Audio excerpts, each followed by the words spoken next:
And I call the member for Hunter.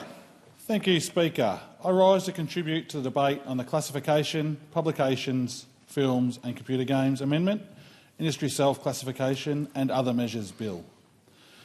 Speaker, we have all seen those colourful icons when watching a movie, and we all remember their voiceovers at the very start saying, "This program is rated PG."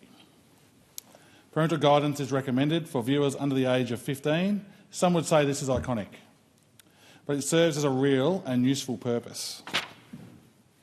These classifications are not only just for movies and TV, they're also used for video games and publications such as magazines.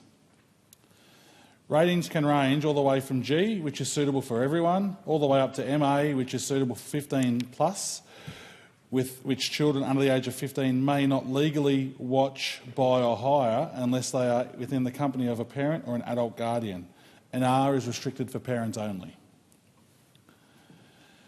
They say you can't judge a book by its cover. That is also the case for the film and television and even the video games. You can never really know what you're buying until you watch it or play it. That is why these classifications are so important, especially for families. As a father of 2 young girls, I know how useful these classifications are because they always try and get to watch something they shouldn't be. I would not want to expose my daughters to something they should not be exposed to because I didn't realise the content contained things that were inappropriate. Just think of the movie Ted, Mr. Speaker, for example. It's not my type of movie, but it's an example of a movie that is misleading by its name.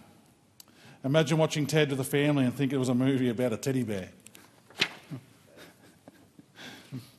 In reality, the movie is rated MA 15+, being suitable for an audience 15 and over. Because of our classification system, families know that this is a movie is not on the cards for a family movie night, even though my girls would still try and make that happen. The National Classification Scheme has served us well since it was introduced in 1995, but it has remained largely unchanged since it was first introduced. We all know that the world is very different now to the world in 1995. Our kids are growing up in a world which in many ways hardly resembles what the world was almost 30 years ago. As a result of our classification standards are falling behind the times. They have not kept up with pace and the Australians' access to media content, particularly the rapid growth in online content. For the scheme to act effectively as a guide to Australians choosing what content they view, it needs to be trusted and reliable. But when the system is seen as being outdated, it is difficult to trust. This threatens the integrity of the scheme and the confidence that Australians have in the trusted source of information.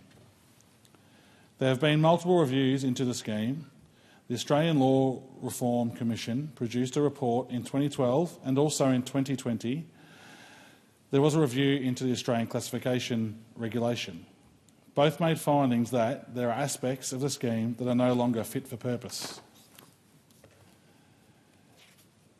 There are also strong calls from industry making the same claims. Deputy Speaker, it is clear that reform of this scheme is needed and long overdue. The needs of the modern Australian family are completely different in 2023 than they were even just over a decade ago. Our children are more easily exposed to all sorts of content all over the internet without any kind of regulation. This is dangerous and could harm our young people.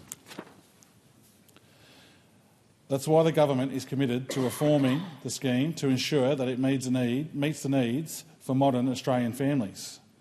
This bill will introduce our government's first stage of reforms to a national classification scheme.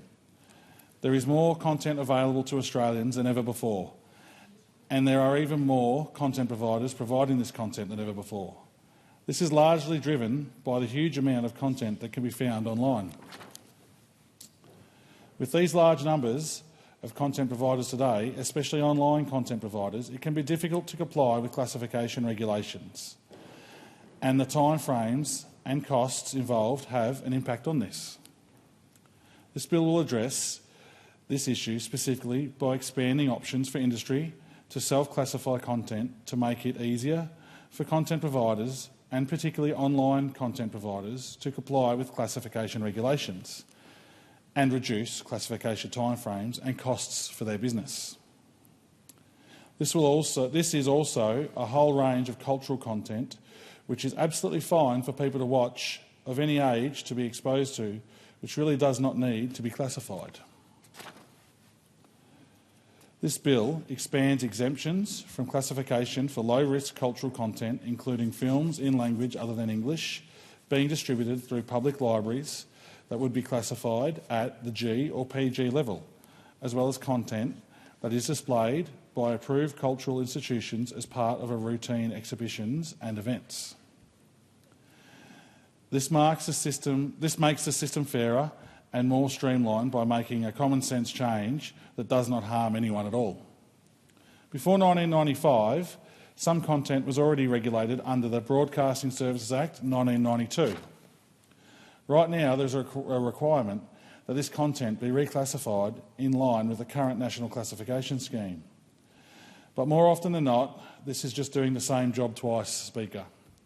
This bill will improve the efficiency of the classification system by removing the requirement to reclassify material that has already been classified under the Broadcasting Services Act 1992.